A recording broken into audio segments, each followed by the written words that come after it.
Bien, alors, petit résumé des épisodes précédents. On est parti du fait que l'espace-temps de la relativité n'était pas nécessairement conforme à notre intuition, qu'il n'y a pas qu'une seule géométrie possible qui serait la géométrie euclidienne. On va commencer par voir qu'un espace, ce n'est pas juste un ensemble de points. Bien sûr, c'est un ensemble de points avec des propriétés, avec une certaine structure.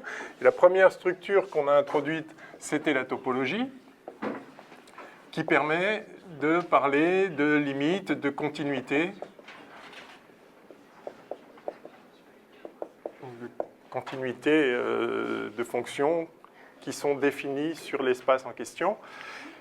Et puis évidemment, ça ne suffit pas pour faire de la physique. La physique, certes, est continue, donc il fallait déjà avoir une notion de continuité. Quand on lâche un corps, il tombe en passant par des points de proche en proche, sans une brisure, il ne saute pas ailleurs, etc.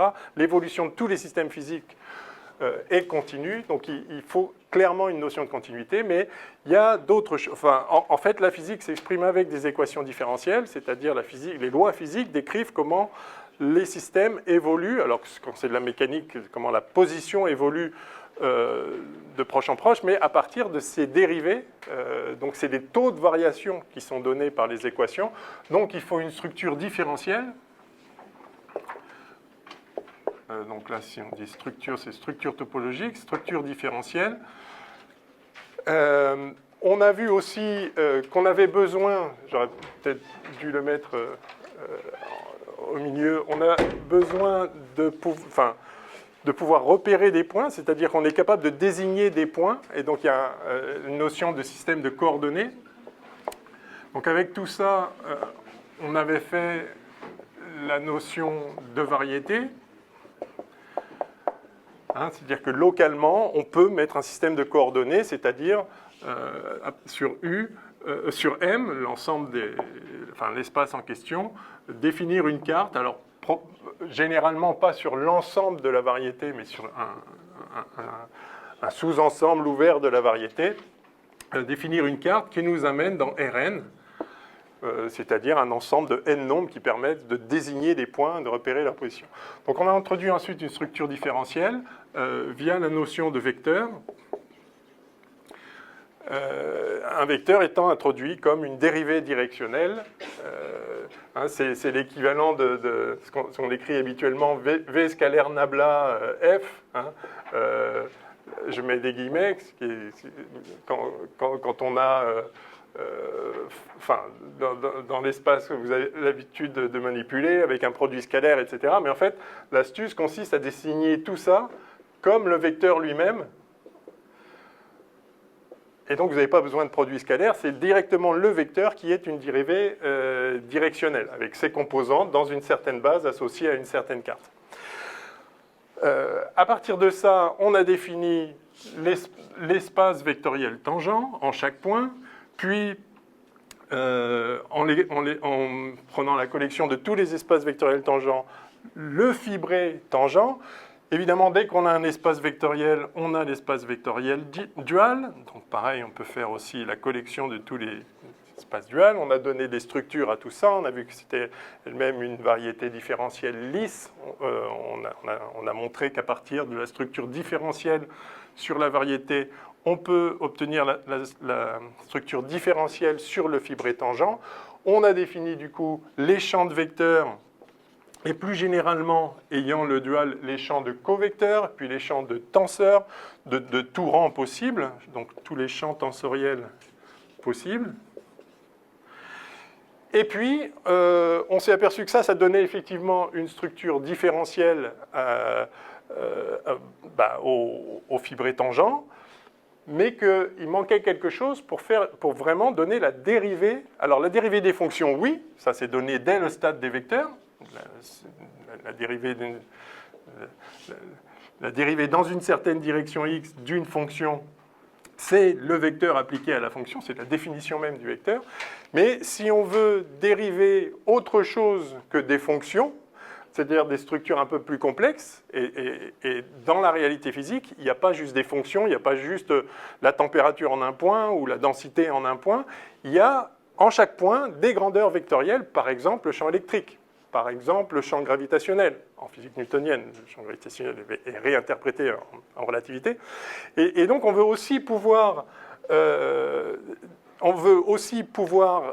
dériver des objets plus complexes que les fonctions, et donc des vecteurs, des tenseurs, etc. Et donc on a introduit la fameuse dérivée covariante, qui est juste une dérivée, on l'appelle covariante, mais on pourrait l'appeler dérivée. C'est la façon de dériver les objets dans une certaine direction. Si on dérive un certain tenseur de rang RS dans la direction d'un certain vecteur ou d'un champ de vecteurs, mais ça ne dépend que, en un point, ça ne dépend que de la direction du vecteur en ce point-là, on obtient un autre tenseur, je le note T', de même rang. On a vu comment faire ça, et on a vu que pour faire ça, on avait un choix complètement arbitraire de coefficients de la connexion. Alors, on peut définir dans une carte, qui, par définition, disent comment se dérive dans la direction, donc une fois qu'on a une carte, dans la direction du vecteur de base xi, le vecteur de base, ça va être en direction du vecteur k ici, avec les indices tels que je l'ai pris, la dérivée du vecteur de base dxj, et c'est la ième composante de ça, donc dxi de ça.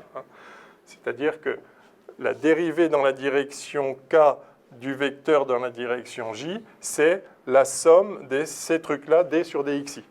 Donc vous vous rappelez que ça, c'est la différentielle de la fonction i. En fait, ça, c'est la base duale, enfin, c'est le vecteur i de la base duale associée au d sur dxi.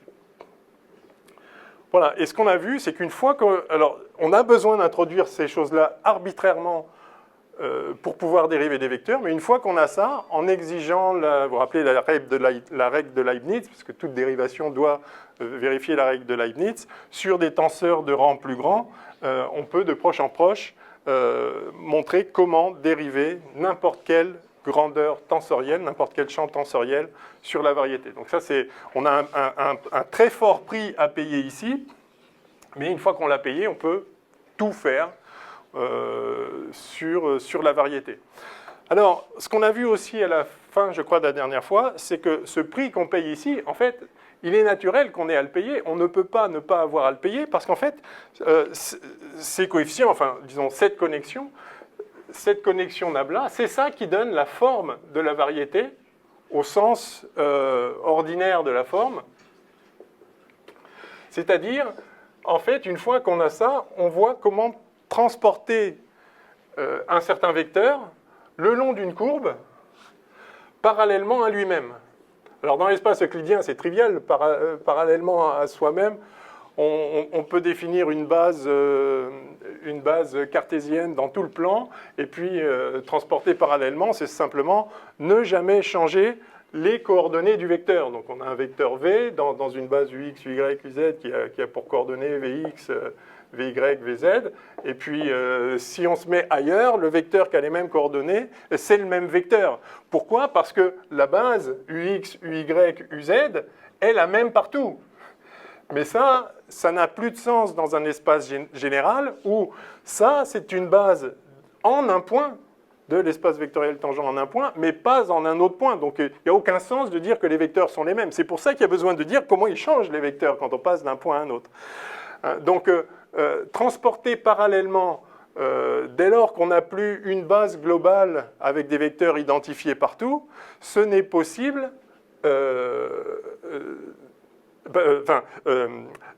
nécessite la définition d'une dérivée covariante. Et une fois qu'on l'a, effectivement, on peut propager, si vous voulez, le long d'une courbe, un vecteur parallèlement à lui-même. Donc c'est la notion de transport parallèle qui nous a occupé un petit peu de temps la dernière fois, mais qui est très importante. Et ce qu'on a vu, c'est que quand on transporte parallèlement un vecteur le long d'une courbe, par exemple, on le transporte d'ici à là le long d'une courbe, et qu'on arrive à un certain vecteur. Donc on obtient un certain vecteur, ok, en exigeant donc comment on transporte parallèlement un vecteur. On dit que nabla dans la direction de la courbe, donc le long de la tangente à la courbe, du vecteur en question, c'est 0, c'est-à-dire que la dérivée du vecteur ne change pas. C'est ça un vecteur constant, donc on le transporte vraiment parallèlement à lui-même, parallèlement en direction, mais aussi en longueur. Il n'y a pas de longueur ici, parce qu'on n'a pas de métrique, donc il n'y a pas de longueur au sens de mètre ou mètre par seconde si c'est une vitesse, mais on a un sens de longueur, disons, avec la multiplication par un scalaire. C'est-à-dire un vecteur 2 fois plus grand que lui-même, c'est juste 2 fois le vecteur. Hein. C'est un espace vectoriel, les vecteurs, donc on peut faire des combinaisons linéaires. Bref, donc ce qu'on a vu, c'est que si on transporte le long d'une courbe ce vecteur-là et qu'on arrive ici, si on transporte le long d'une autre courbe, par exemple celle-là, toujours parallèlement à lui-même, eh bien, en fait, il n'y a aucune raison qu'on arrive au même vecteur. Et en fait, on arrive toujours au même vecteur, quelle que soit la courbe sur le long de laquelle on propage un vecteur, si l'espace est plat, justement, si on peut définir une base globale sur l'ensemble du vecteur, sur l'ensemble de la variété. Mais en général, évidemment, on ne peut pas le faire, et on avait pris l'exemple de la sphère, hein, on va tout droit par là, puis on voit qu'on se retrouve avec des vecteurs qui ne sont pas les mêmes. Et donc, en fait, le fait que transporter parallèlement un vecteur d'un point à un autre dépend du chemin qu'on a suivi, dépend de la courbe le long de laquelle on s'est transporté, détecte la courbure. C'est ça un espace courbe, c'est un espace dans lequel on ne peut pas justement définir un même vecteur, dire ce vecteur-là c'est le même que celui-là, parce que ça peut être le même si vous passez par là, mais si vous passez par là, en fait, c'est pas le même. Donc il n'y a pas de définition de ce vecteur est le même que celui-là. On ne peut tout simplement pas faire ça dès lors qu'on a un espace courbe. Oui ?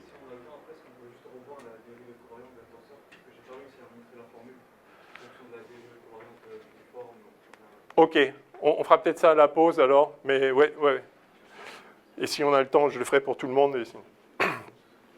Ok, donc le transport parallèle qui dépend du chemin caractérise un espace qui n'est pas plat, dans lequel on ne peut pas définir une notion, enfin une identité entre vecteurs en différents points. Et donc, c'est comme ça qu'on a introduit le tenseur de courbure. Le tableau commence à être bien rempli. Hein, vous vous rappelez, R, A, B, I, J, enfin, ou J, K, L, enfin, comme vous voulez. On avait défini... alors, ça, c'est les composantes du tenseur de courbure dans une certaine base. On avait défini le tenseur de courbure globalement, enfin, de façon abstraite, en tant que tenseur de rang, donc, 1, 3, hein, de rang 1, 3, c'est-à-dire qu'il prend une forme linéaire et 3 vecteurs pour en faire un nombre, hein, donc une forme linéaire et 3 vecteurs pour en faire un nombre. Hein, donc vous vous rappelez, c'est oméga appliqué à la dérivée covariante dans la direction x de z, moins la dérivée covariante dans la direction y de z, moins la dérivée covariante de z dans la direction du commutateur de x et y. Je ne réécris pas tout ça, vous l'avez. Enfin, ça, il faut bien que vous compreniez formellement cette définition.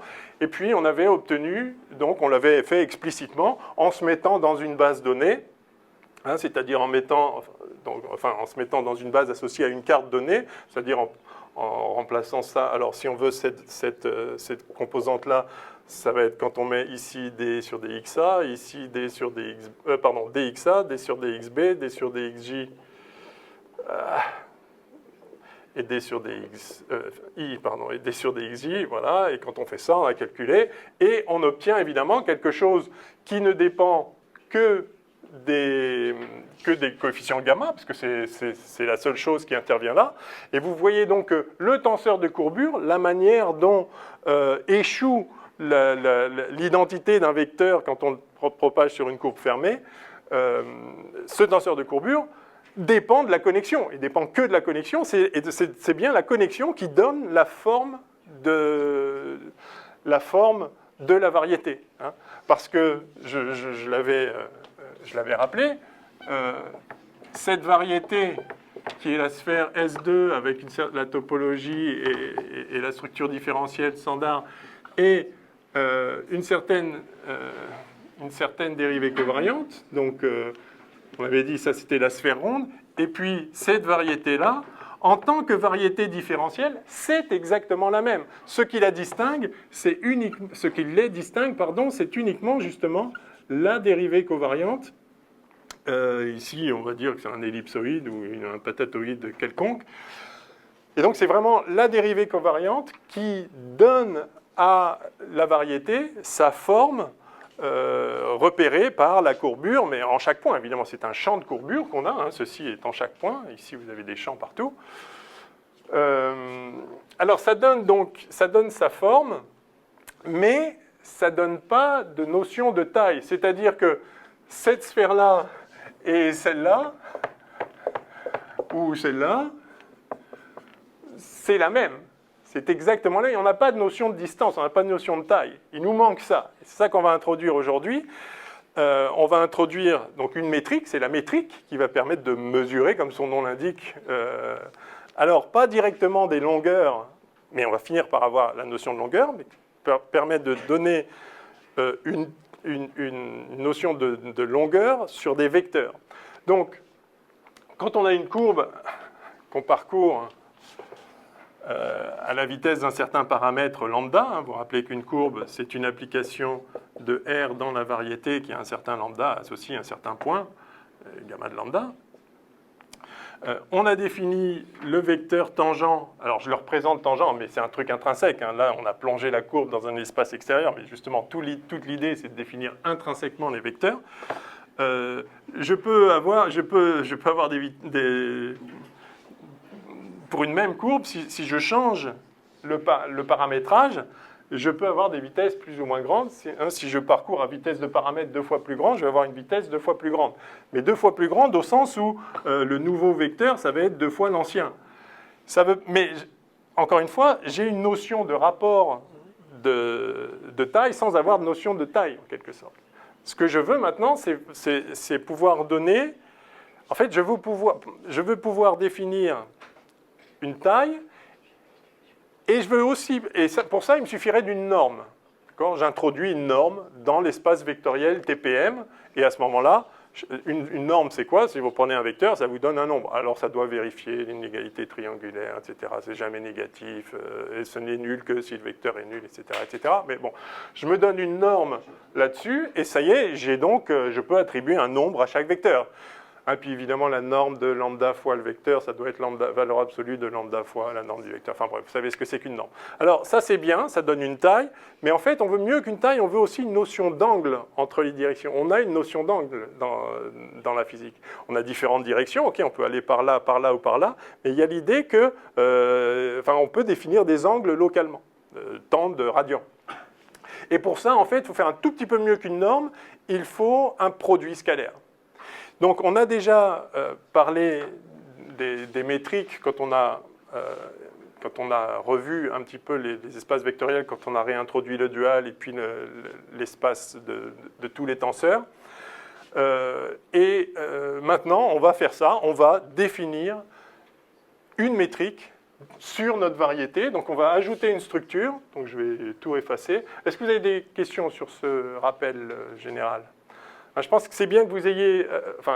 je leur fais un petit peu à chaque fois, mais il faut que vous le refassiez pour vous-même, que vous voyez vraiment la logique derrière, comment on construit petit à petit l'espace qui va être l'espace-temps.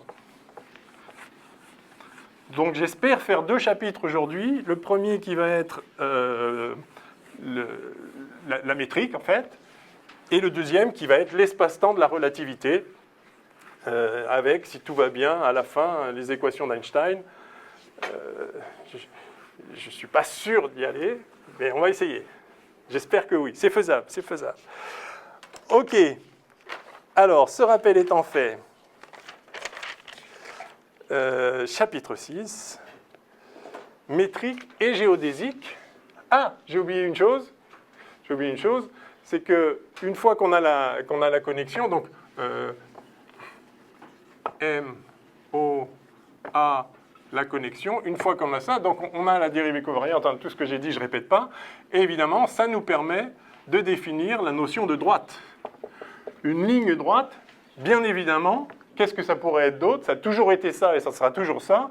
C'est une courbe gamma telle que, en tout point, la dérivée covariante dans la direction de la vitesse à la courbe, c'est-à-dire la tangente à la courbe, de la vitesse elle-même, c'est 0. C'est-à-dire que la vitesse ne change pas, la vitesse est parallèlement transportée le long de la courbe elle-même, la vitesse à la courbe. Donc en chaque point, vous avez le vecteur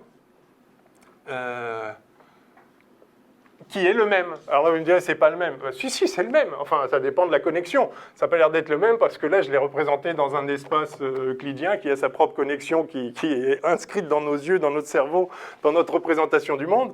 Et donc là, on dit c'est pas le même, mais parce que vous avez déjà une idée de la géométrie du plan dans laquelle je le mets. Mais c'est justement la connexion qui définit le plan. La droite, qui définit ce que c'est que un vecteur qui ne change pas le long d'une courbe. Donc voilà l'équation, voilà abstraitement l'équation d'une droite. Ça ne peut pas être autre chose. C'est un vecteur, c'est une courbe dont la tangente reste toujours la même, donc en direction et en norme, mais il n'y a pas de norme encore, il n'y a pas besoin. C'est le vecteur lui-même en tant qu'élément de l'espace vectoriel tangent en chaque point. Il est parallèlement transporté. Ça veut dire c'est le même. Encore une fois, ça ne veut rien dire le même vecteur en deux points parce que suivant la courbe le long duquel vous le transportez, ce ne sera pas le même. Donc ce n'est pas une question d'être le même, c'est une question que sa dérivée covariante est nulle. Le long de la courbe, laquelle elle-même, justement. Et c'est ça une droite. Alors on avait vu aussi comment écrire ça, comment traduire ça dans une carte. Si on se met dans une carte UX, on a vu que ça s'écrivait, eh bien, alors si le paramètre de la courbe, c'est lambda, voilà, lambda, gamma de lambda, eh bien, on a d sur d lambda de... Alors, on avait noté, je vais noter d'abord comme ça, puis je vais expliciter ce que c'est. On avait noté ça comme ça, gamma de point plus... la composante i, par exemple, là, je suis dans une carte. Gamma i, j, k, gamma point j, gamma point k, égale 0. Alors, qu'est-ce qu'on entend par là? Vous vous rappelez, hein, le gamma i, en fait, c'est x rond gamma im composante, hein, c'est-à-dire que c'est gamma de lambda, c'est quelque part sur la variété, et vous regardez quelles sont ses coordonnées. Ce sont les coordonnées x1, x2, x3. On pourrait l'écrire, si vous préférez, peut-être.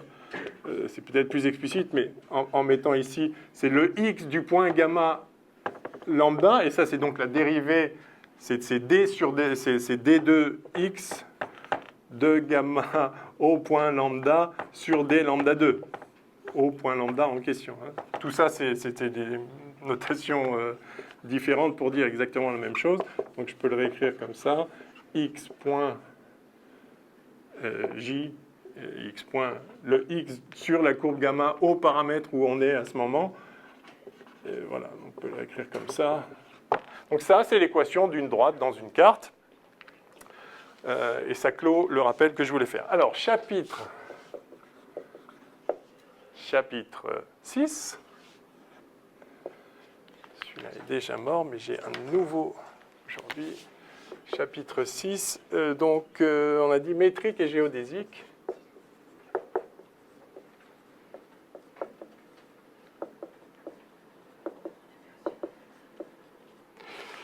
Alors, quand je dis métrique, c'est champ de métrique. Hein. Enfin, on va avoir une métrique en chaque point. Je devrais le dire ici, champ de métrique. Donc, comme je disais, l'idée, c'est d'attribuer une longueur au vecteur et de définir une notion d'angle. Et ça passe par la définition d'une métrique. Donc, premièrement, métrique. Vous savez tous ce que c'est qu'une métrique. C'est un produit scalaire, c'est-à-dire ce qu'on appelle un inner product, un produit interne. Vous prenez deux vecteurs et vous en faites un nombre.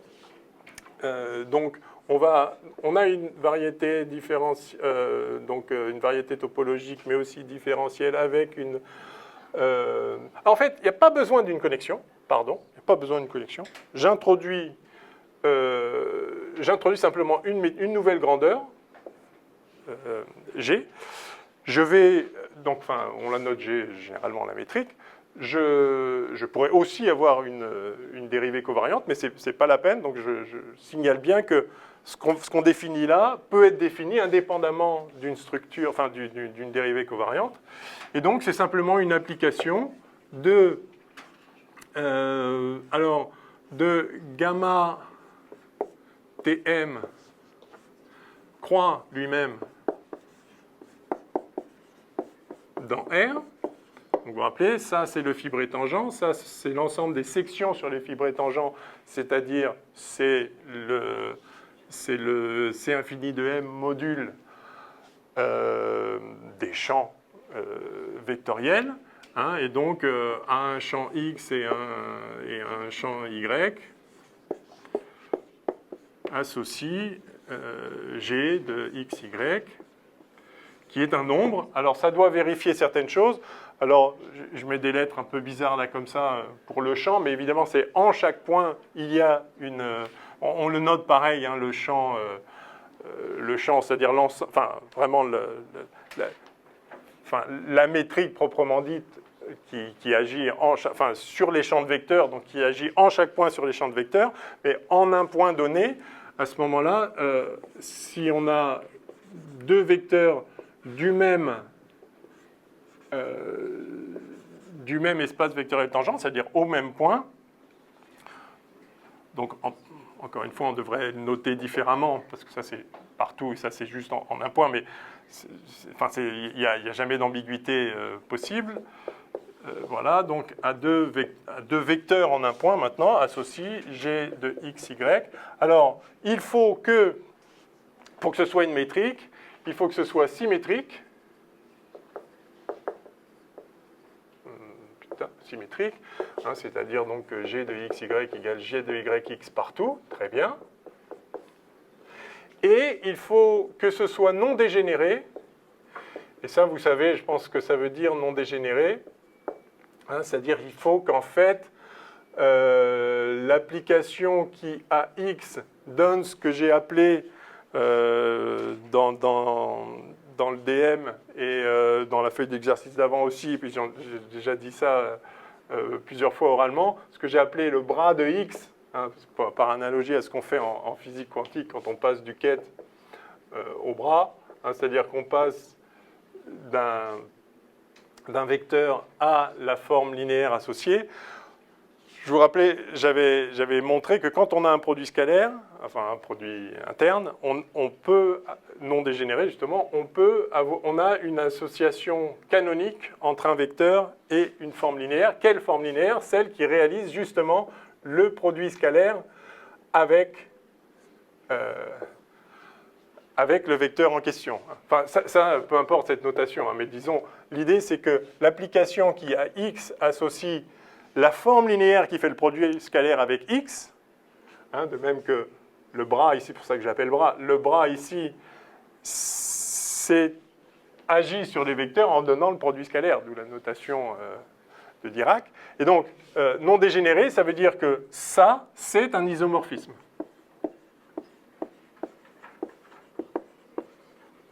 Alors, c'est un morphisme à l'évidence, puisque j'ai pas dit, pardon, que c'est multilinéaire. Je vais mettre 0 ici.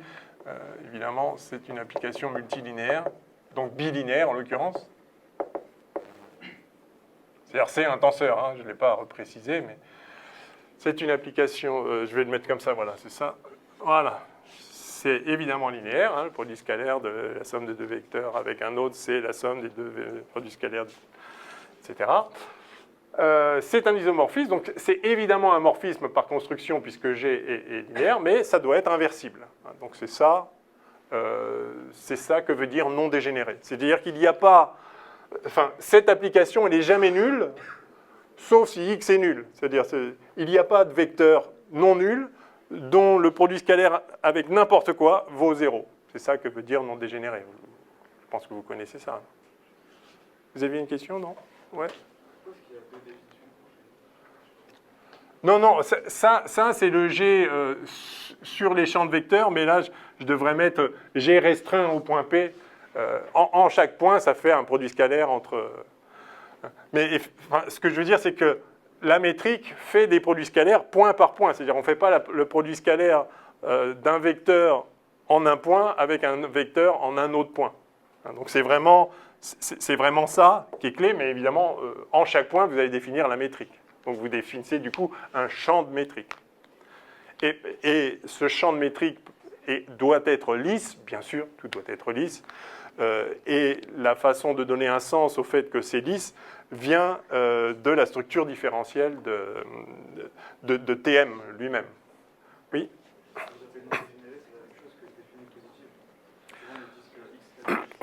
Non, non, parce que par exemple, et en particulier dans l'espace-temps, quand vous avez le produit scalaire avec la métrique de Lorentz, si vous voulez, hein, état, je peux mettre des moins 1, 1, 1, 1. En tout cas, dans ma convention, ça pourrait être 1, moins 1, moins 1, moins 1, peu importe, c'est pareil. Ça, c'est pas défini positif. Il y a des produits scalaires de vecteurs avec eux-mêmes qui sont négatifs. Tous les vecteurs de genre temps, etc. Ça peut même être nul. Donc un vecteur de genre lumière, par exemple le vecteur AA00, ce vecteur-là est de norme nulle, son produit scalaire avec lui-même est nul, mais ça ne viole pas la non-dégénérescence, parce qu'il n'y a aucun vecteur, enfin, il y a un vecteur, il y a une infinité de vecteurs, dont le produit scalaire avec ça n'est pas zéro. Donc, ce qu'il faut, pour être non dégénéré, il faut qu'il n'y ait aucun vecteur x, autre que le vecteur nul, bien sûr, tel que si on fait le produit scalaire avec lui, quel que soit le vecteur dont on fait le produit scalaire avec lui, ce soit nul. Donc, enfin, vous voyez la distinction, non? Oui, alors c'est ce qu'on appelle une pseudo-norme, et ça, on peut appeler ça un pseudo-produit scalaire si on veut. J'emploie le mot produit scalaire de façon générale à la place de pseudo. C'est ce qu'on appelle un inner product, produit interne. En fait, c'est un produit interne, c'est-à-dire que vous prenez deux vecteurs, et en fait, oui, ça ne vous donne pas un vecteur, donc ce n'est pas un vrai produit interne comme le mot pourrait le suggérer. Enfin, c'est ça que ça veut dire. On prend deux vecteurs, on fait un nombre. Voilà. Et la façon dont on le fait doit être évidemment bilinéaire, symétrique et non dégénéré. Bon, c'est la définition standard, enfin, vous avez rencontré ça. Partout. Alors, une fois qu'on a ça, on peut évidemment, donc comme c'est un tenseur, il a des composantes dans une base donnée. Donc si je me donne une certaine base, je vais effacer là.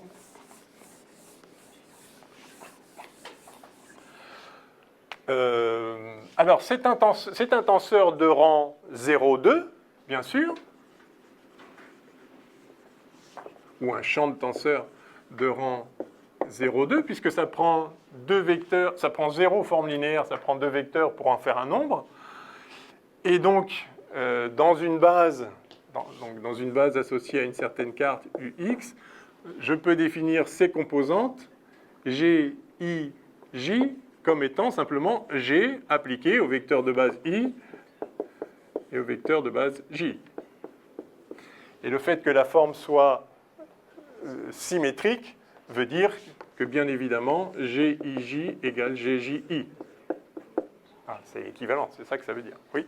Comment est-ce que vous définissez l'ensemble de vecteurs à partir du produit scalaire qui est défini comme tel? En fait, ce qui me gêne avec ce produit scalaire, c'est qu'on peut avoir deux vecteurs différents qui ont une distance nulle, alors que c'est deux vecteurs différents.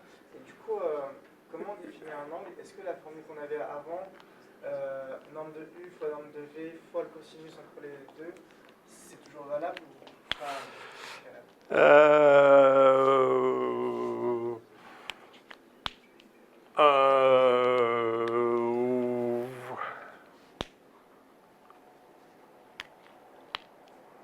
J'ai envie de répondre oui.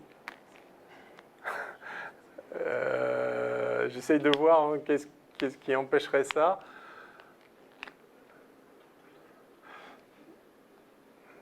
Le problème, j'ai envie de répondre oui, mais effectivement, le problème, c'est que si vous avez deux vecteurs dont le produit scalaire est nul, ça ne veut pas dire que c'est le même vecteur. Ça veut dire ça veut pas dire qu'ils sont... Alors, ça veut dire qu'ils sont orthogonaux si chacun d'eux n'est pas de norme nulle, en fait. Oui, mais donc si, ça colle. Ça colle.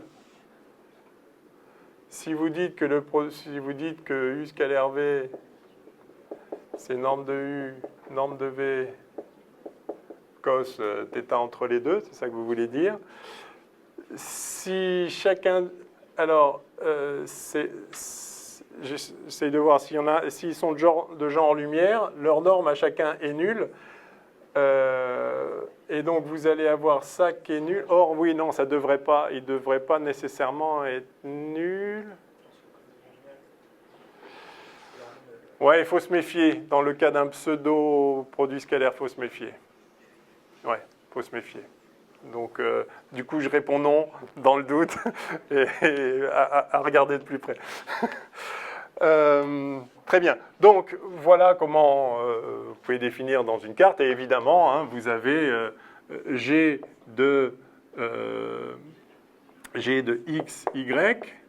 Si x est représenté par ces coordonnées xi dans la base associée à la carte i, et pareil pour y, yj d sur dx j, vous avez évidemment, par bilinéarité, hein, c'est toujours le principe des composantes, vous avez g, ij, xi, yj. Bon, ok. On a déjà vu ça, hein, j'espère qu'il n'y a rien de surprenant pour vous. Alors, il y a la métrique inverse qui va être utile. Et alors, faut mettre des guillemets.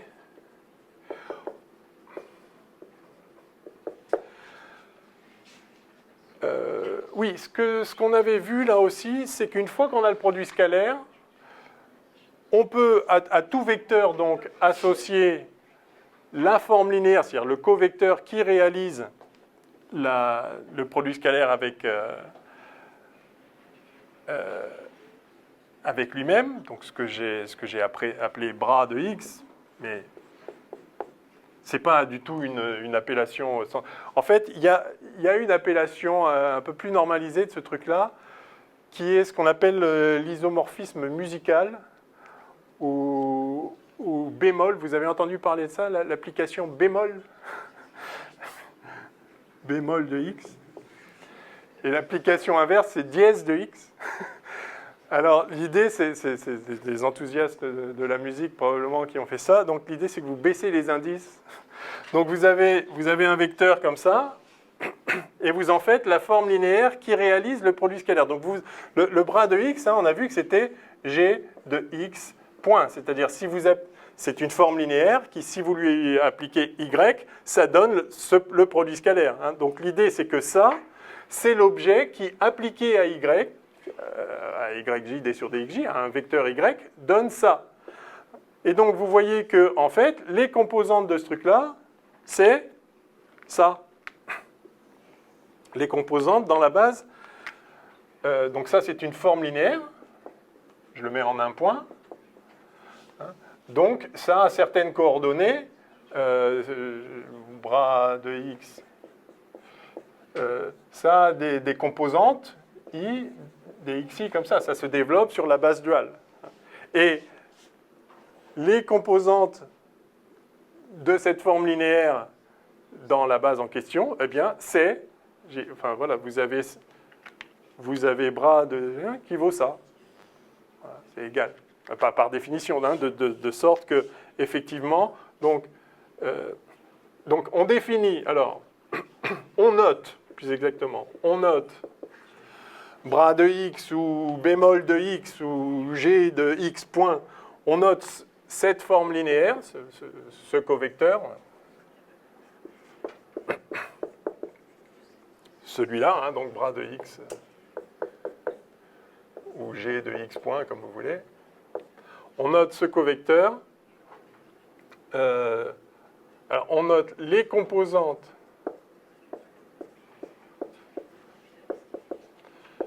de ce covecteur dans la base duale des dxi. On les note x indice i.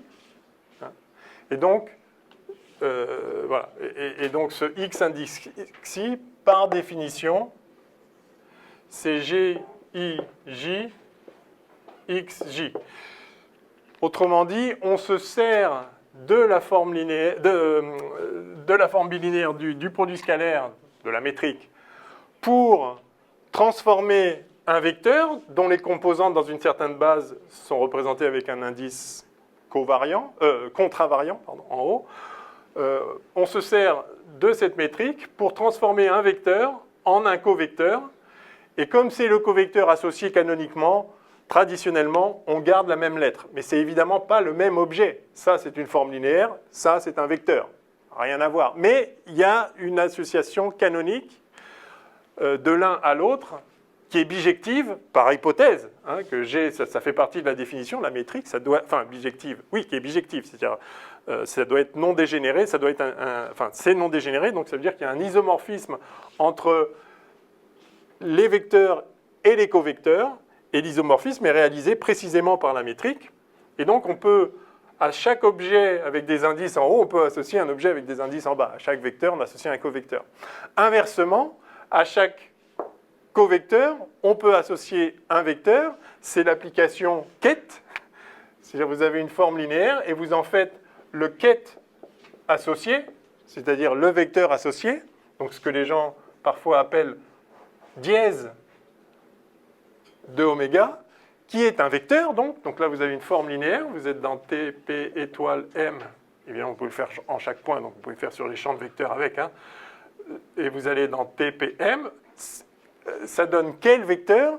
Eh bien, le vecteur tel que oméga appliqué à, donc oméga c'est une forme linéaire, appliqué, ou un covecteur appliqué à un certain vecteur quelconque, donc quel que soit y, oméga de y, soit le produit scalaire de ket de oméga y.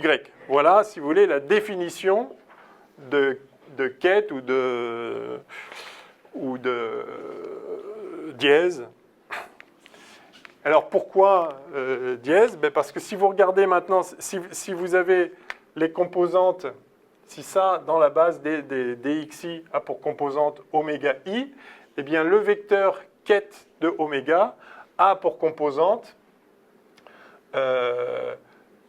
ket de oméga, donc c'est maintenant, c'est un vecteur, donc ça a des composantes en haut,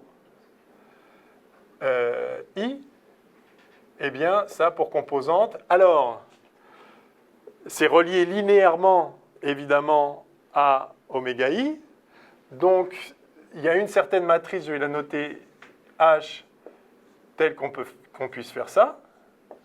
Vous arrivez à voir là, c'est bon? C'est-à-dire que cet objet-là est relié linéairement à oméga, et donc il y a une combinaison linéaire comme ça, donc il y a une certaine matrice qui fait passer des composantes de la forme linéaire dans la base des dxi aux composantes du ket associé, c'est-à-dire du vecteur associé dans la base des d sur dxi, dans la base duale. Et cette forme linéaire, ces coefficients se trouvent former une matrice qui est exactement l'inverse de cette matrice. Pourquoi? Parce que le bras associé au ket associé à une application linéaire, c'est l'application linéaire dont on est parti. Hein, c'est-à-dire si vous avez oméga, vous en faites son ket, et après vous en faites son bras. Comme justement le passage d'un vecteur à un covecteur est bijectif, bras de ket de oméga, vous obtenez le même. De même, si vous partez d'un vecteur, vous prenez son bras, ça fait une forme linéaire, et si maintenant vous faites le vecteur associé à la forme linéaire que vous avez fabriquée à partir du vecteur, eh bien, ça vous redonne le vecteur. C'est vraiment, vous passez de l'un à l'autre. Alors, si on écrit ça, je vais effacer là. Je ne veux pas effacer mon équation là, donc.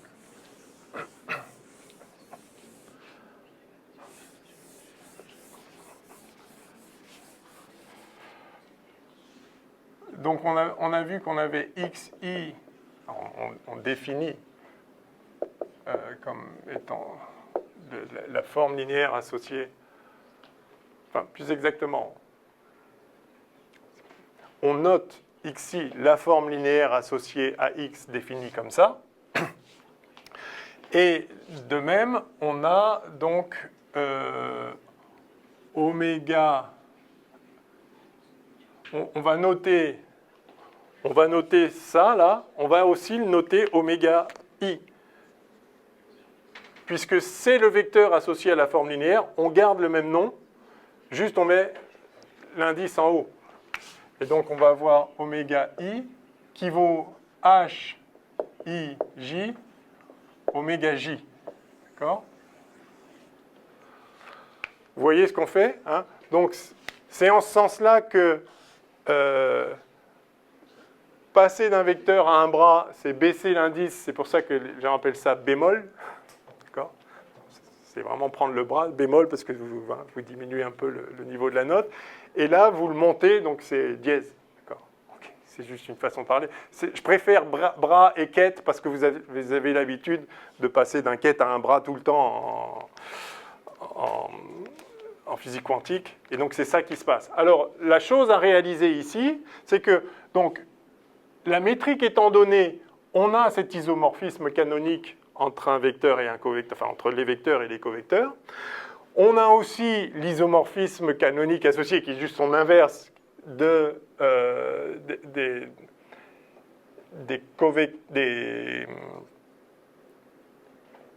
covecteurs aux vecteurs.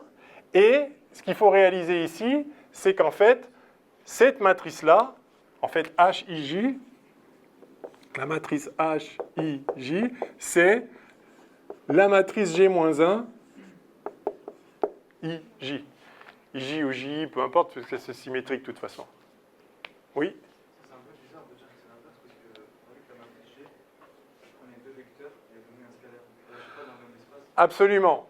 C'est pour ça que c'est pas très bien de dire matrice inverse, mais tout le monde... Enfin, en tant que matrice, c'est la matrice inverse. Donc ça, c'est vrai, mais l'application n'est pas l'application inverse, effectivement. Parce que, comme vous le notez tout à fait bien, G va de TPM ou de gamma de TM, mais en chaque point, on va dire, de TPM, croix TPM, dans R, l'application inverse, ce serait évidemment quelque chose qui va de R dans TPM, croix TPM, ce qui n'a pas de sens. Hein. Donc, ce n'est pas l'inverse de cette application. Donc, mais par contre, c'est la matrice G, je vais peut-être le mettre comme ça, c'est la matrice G inverse. Donc, dans une base donnée, vous choisissez un système de coordonnées, vous choisissez une carte, et donc vous avez GIJ qui est bien défini, comme je disais, comme étant G de D sur DXI, D sur DXJ. Donc ça, vous pouvez l'écrire comme une matrice. Vous pouvez mettre les nombres comme ça, là, en rang, voilà. Vous avez donc la matrice GIJ. Cette matrice, en tant que matrice, vous pouvez prendre son inverse, et ça va vous donner précisément cette matrice-là. Comment le voir ? Ben, simplement, passer de l'un à l'autre. Si vous dites que, vous allez dire que XI, ça va être HIJ, XJ, mais par ailleurs, XJ en bas, donc ça c'est HIJ, et XJ en bas, ça c'est, pour baisser les indices, c'est la matrice G, ça va être G, J, K, XK. Hein. Donc vous allez avoir G, J, K, XK, donc vous avez ici, vous avez ça.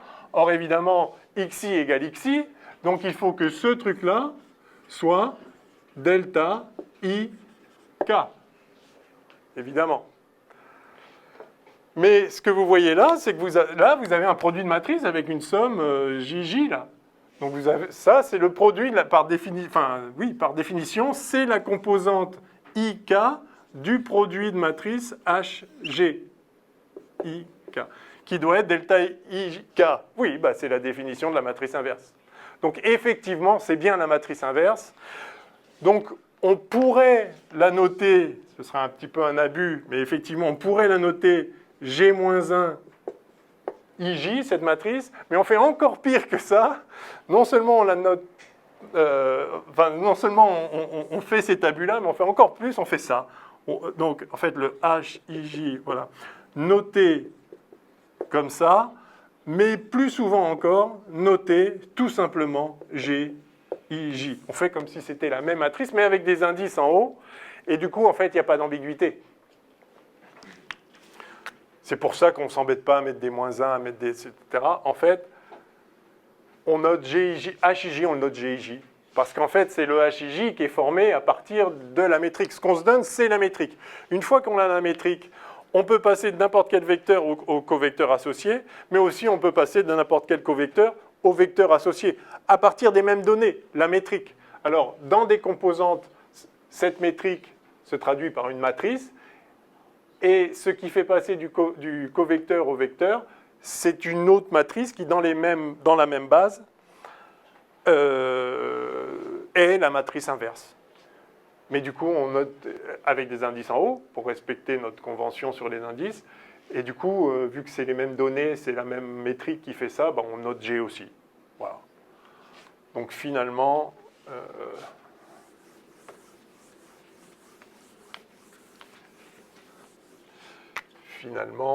on note aussi oméga i égale G, I, J, oméga J pour n'importe quelle forme linéaire.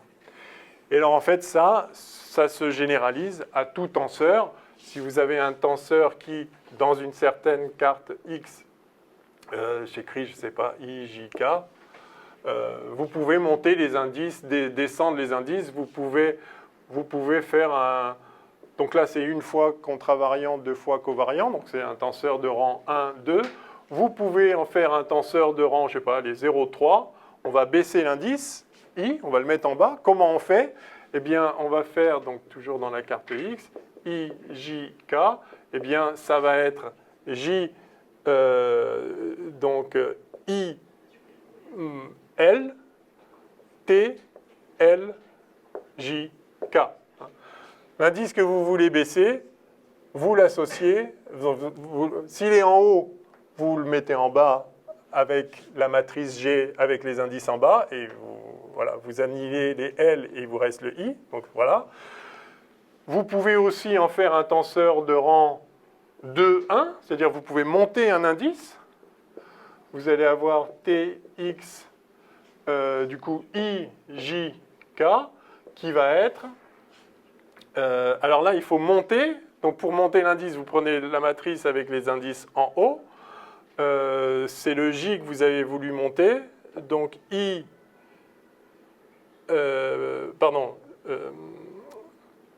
J, L à nouveau, pourquoi pas. T, alors le I, vous y touchez pas. Le K, vous y touchez pas. Et là, vous montez. Celui que vous voulez monter, vous lui mettez un G avec les indices en haut, et ça vous fait monter l'indice. L'indice d'ici devient un indice en haut, à cause de ça.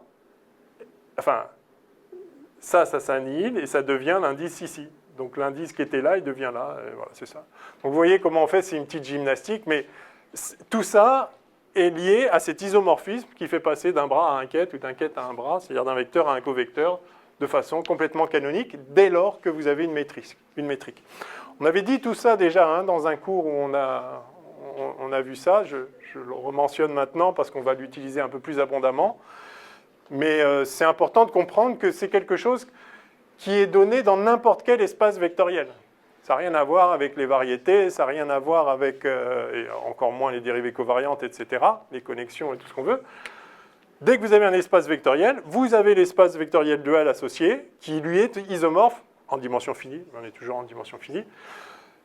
Et si vous avez un produit scalaire, paf, vous avez un isomorphisme canonique.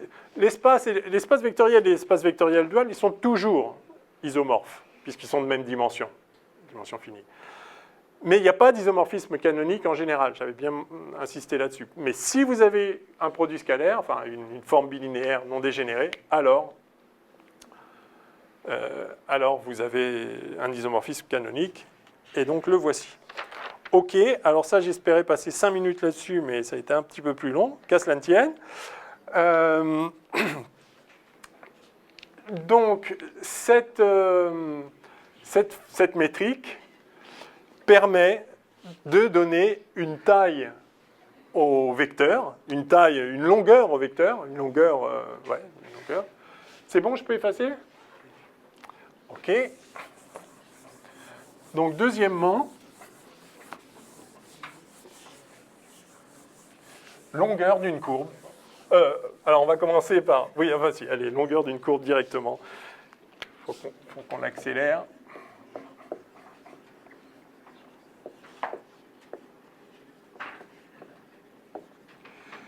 Alors, c'est quelque chose que j'ai déjà dit avec des mots oralement. J'ai indiqué comment on allait faire pour donner la longueur d'une courbe. Et maintenant, on va le faire pour de vrai. Donc soit une courbe gamma.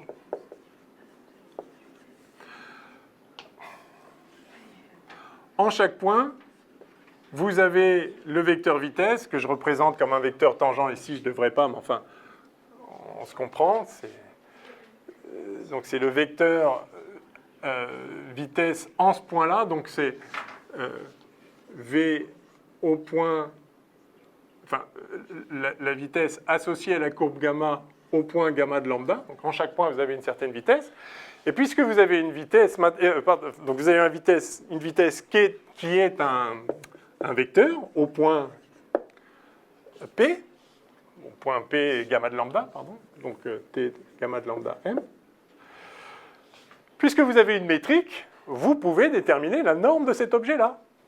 Et donc vous allez avoir, on va appeler la vitesse en lambda,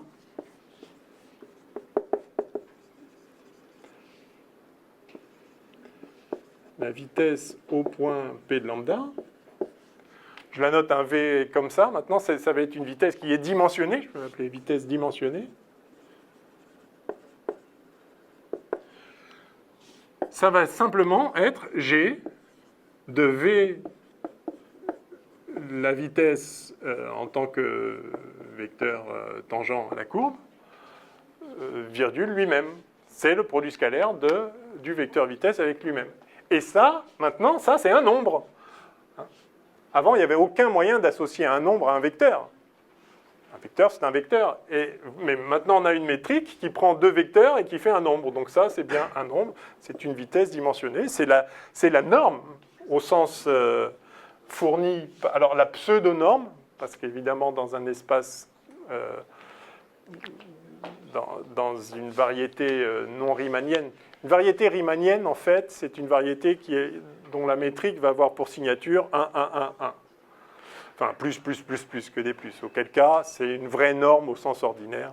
Mais dans une variété lorentzienne, avec un signe différent pour le temps et l'espace, cette norme pourrait être nulle ou négative. Bon, c'est comme ça. OK, donc on a une vitesse dimensionnée. Donc, si vous voulez, je me mets dans une variété riemannienne maintenant. Peut-être rajouter à la définition... Après, on peut définir la grandeur qu'on va définir même sur une variété non riemannienne, mais pour l'instant, pour fixer les idées, prenons une variété riemannienne, c'est-à-dire G de signature plus que des plus. Et pour info, donc une variété lorentzienne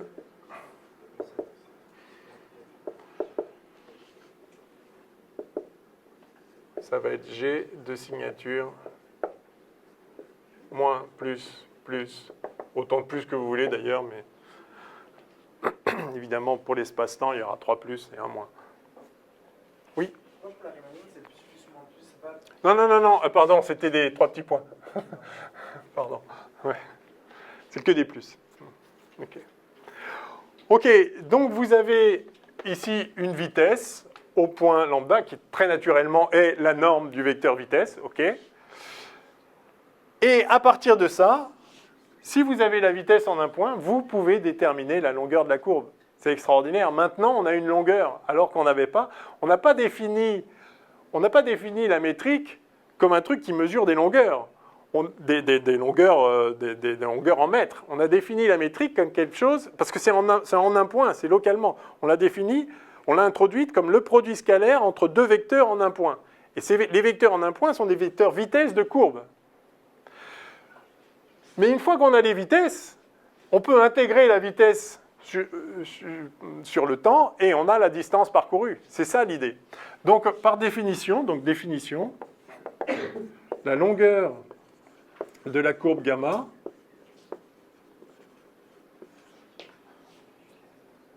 on va dire, entre gamma de A et gamma de B, vous prenez 2 points sur la courbe, par définition, c'est L de gamma. Hein, je mets le signe ici de fonctionnel parce qu'en fait, gamma n'est pas un nombre, gamma est une fonction lui-même. Donc c'est une fonction qui dépend de la fonction. Enfin, gamma, la courbe, c'est une fonction. Et donc, par définition, c'est somme de A à B de... Alors, oui, alors pardon, la vitesse, ça va être la racine de ça. D'accord. C'est pour ça que je me mets dans une variété riemannienne, comme ça c'est toujours positif, et je peux prendre la racine. Mais quand on sera dans une métrique lorentzienne, si la vitesse est de genre temps, si la courbe est de genre temps, comme on dit, c'est-à-dire si ça c'est négatif, on peut quand même calculer une longueur, il suffit de mettre un signe moins là. Hein. Donc, oui, enfin c'est la valeur absolue de ça, si vous voulez. C'est moins ça. Oui. Donc il n'y a pas de problème, mais pour définir les choses, là, pour ne pas trimballer des moins, etc., je le fais comme ça. Vous comprenez bien de quoi il s'agit. En tout cas, voilà la définition de la longueur d'une courbe sur une variété riemannienne. Somme de A à B de, justement, racine de G, de V, de gamma, enfin, la tangente à la courbe au point lambda, lui-même, d lambda, voilà. Ça, c'est un nombre, ça, c'est un nombre, ça, c'est un paramètre réel, c'est une intégrale toute bête, ça devient une intégrale simple. Alors, si vous mettez ici le temps, vous êtes dans une variété riemannienne, je dirais, spatiale, si vous mettez comme paramètre le temps, V, à ce moment-là, c'est bien des mètres par seconde, et du coup, des mètres par seconde intégrés sur des secondes, ça fait bien des mètres. Hein, donc ça vous donne une longueur en mètres. D'accord ? Donc la vitesse dimensionnée vous donne une longueur dimensionnée. Alors évidemment, c'est en fait, la dimension ici, c'est, si vous voulez, c'est par unité de temps. Si le paramètre c'est le temps, si le paramètre c'est autre chose, enfin disons c'est par unité de lambda, quoi. Ce qu'on fera après sur la variété de l'espace-temps, c'est qu'on prendra en général comme paramètre le temps propre. Donc ce sera par unité de temps propre. Vous aurez une vraie vitesse par unité de temps propre. Bon, on verra ça. Enfin, en tout cas, voilà la définition de la longueur d'une courbe. Bah, c'est magnifique parce que voilà, c'est tout. Quelle heure est-il? Ok, très bien. Enfin, très bien. Je préférerais qu'il soit plus tôt, mais on va faire avec. Ok, alors, ce que vous voyez, c'est que si vous faites...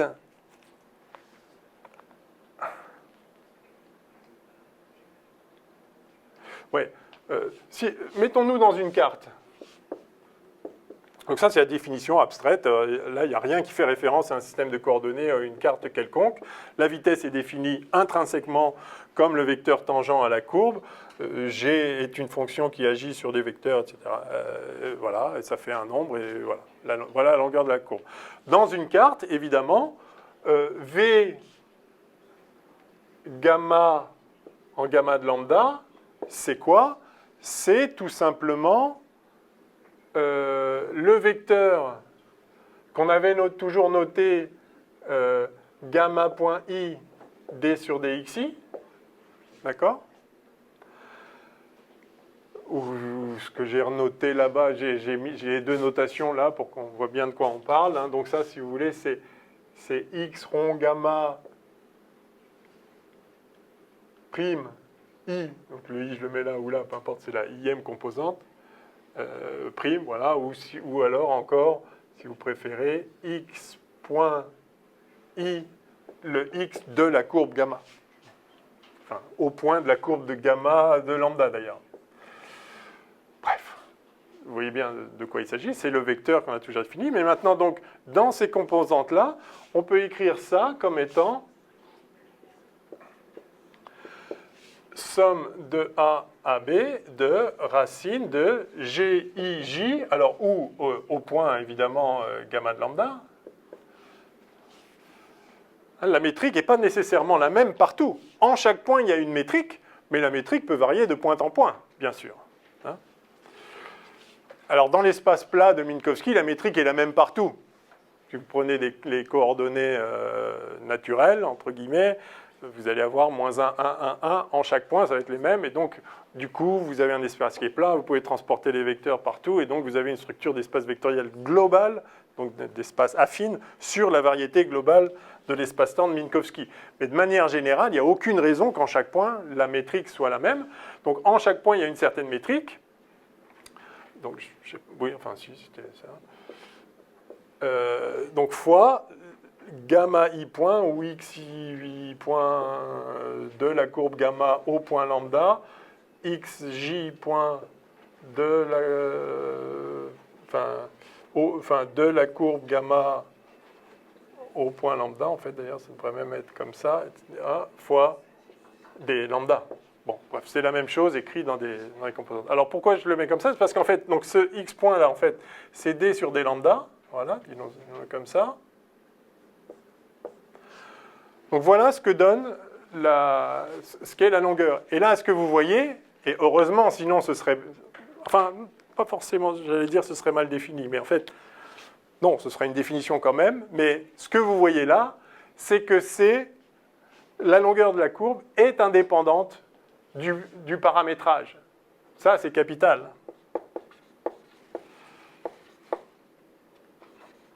Enfin, c'est capital. C'est un fait très important à noter, indépendant du paramétrage.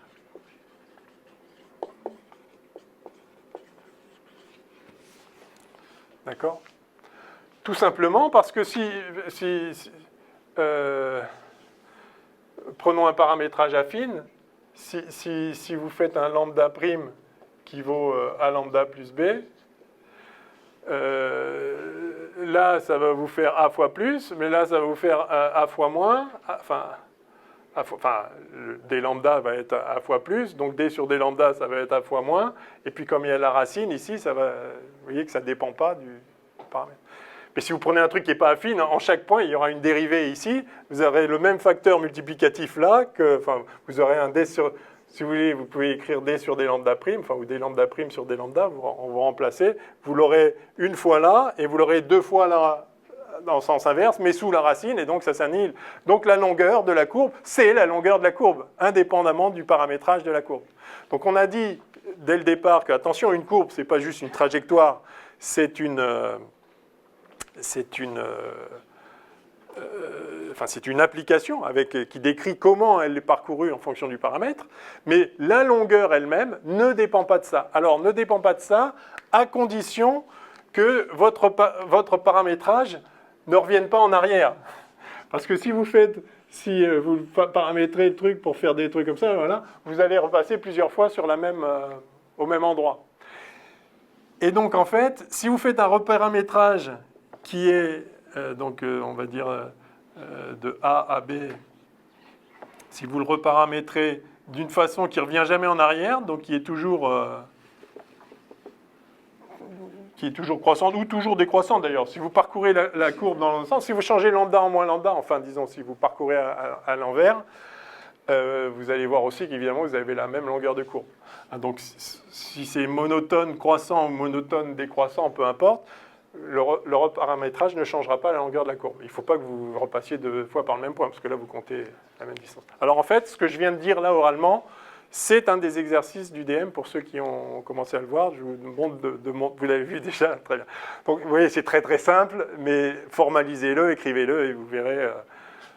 en tout cas, c'est bien de garder ça en tête. La longueur d'une courbe est bien définie, indépendamment du paramétrage. Et ça va être important. Oui ? On a juste un peu de mal à comprendre comment est-ce que la définition du vecteur vitesse, ouais, non, là, vous avez réussi à remplacer en dx sur d lambda dans l'intégrale. Là ? Ouais. Qu'est-ce qui vous gêne ? Comment on passe de là à là ? Ouais, je vois pas. Ah, non, mais c'est simplement que... pardon. c'est simplement que G de xy, c'est GIJ, XI, YJ. Et où X, c'est XI, D sur DXI. Donc là, c'est pareil. V, c'est XI point, enfin, c'est XI point. Ça, c'est XI point, en fait.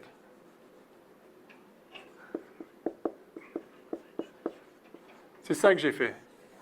Vous êtes d'accord avec ça? Ouais. OK. Bien. OK. Eh bien, on a la longueur de la courbe. Eh bien, maintenant, on va aller au géodésique. C'est quoi une géodésique? C'est une courbe dont la longueur est stationnaire. Vous voyez, on a introduit la métrique. Ça nous permet de définir une notion de vitesse dimensionnée. On donne une taille dimensionnée à la vitesse. Une fois qu'on a la vitesse, on peut intégrer la vitesse le long de la courbe par rapport aux paramètres. Donc si le paramètre c'est le temps, on a une vraie vitesse en mètres par seconde qu'on intègre par rapport au temps, ça fait des mètres. Donc on a une longueur. Et du coup, on peut définir une notion de géodésique. Définition. Une géodésique est une courbe de longueur stationnaire.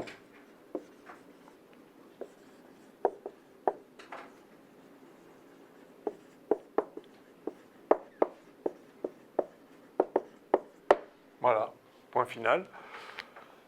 Alors stationnaire, parce qu'on pourrait dire que c'est la courbe la plus courte entre deux points. Enfin, entre deux points.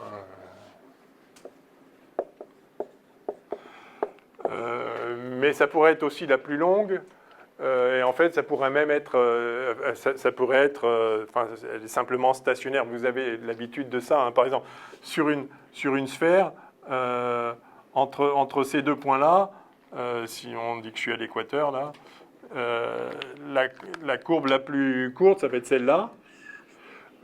Mais en fait, si vous prenez celle qui passe par derrière, c'est aussi une géodésique. Elle est stationnaire, sa longueur est stationnaire par rapport à toutes les petites déformations. C'est la plus courte localement. C'est pas forcément la plus courte, mais ça reste cependant un minimum local. Mais vous pourriez avoir une courbe, alors surtout dans une métrique lorentzienne, ça peut être aussi la courbe en fait de taille la plus grande. Hein. Par exemple, en fait, c'est le fameux paradoxe des jumeaux. Hein. Si vous passez dans l'espace-temps de Minkowski xt pour aller d'ici, enfin ou même pour aller d'ici à là, cette ligne droite là,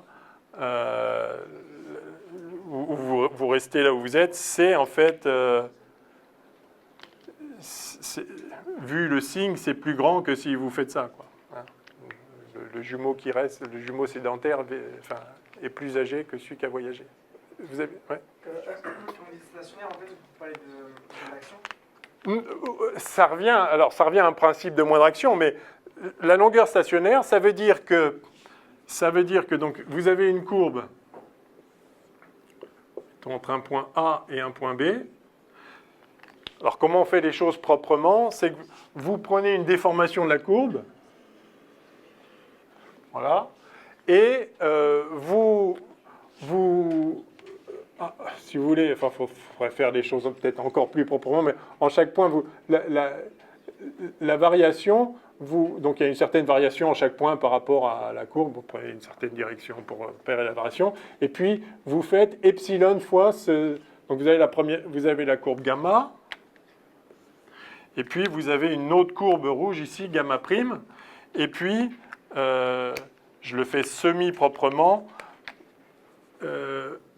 vous avez gamma prime moins gamma, mais il faudrait pouvoir définir ça, je fais appel à votre intuition plus qu'autre chose, et vous faites epsilon fois ça.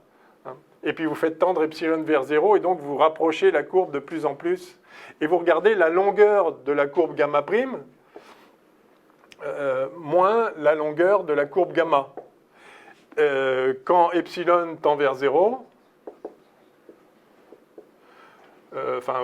disons de la courbe, on va dire que gamma prime, c'est déjà celle qui est, où j'appelle gamma seconde. Ah, vous voyez ce que je fais, vous voyez ce que je la déforme un peu, et vous faites la limite quand epsilon tend vers 0 de ça divisé par epsilon, et ça doit être égal à 0. Hein. Donc, en fonction du paramètre epsilon, vous pouvez avoir soit un minimum de la courbe, enfin, de la courbe qui donne la longueur de gamma, soit un maximum, soit, en fait, dans certains cas, ça pourrait être un extrémum local. Donc, c'est exactement comme pour effectivement le principe de moindre action. Vous voulez que delta de lambda, voilà, mathématiquement, proprement, c'est ça, delta de lambda au sens des variations de la fonctionnelle, ça doit être égal à 0. Est-ce qu'on peut définir un Lagrangien sur du coup, la variété Oui. Que, la longueur, Absolument, et d'ailleurs c'est comme ça qu'on va faire, puisque vous connaissez déjà le principe variationnel, donc on peut réaliser effectivement que la question de définir la question de déterminer la géodésique,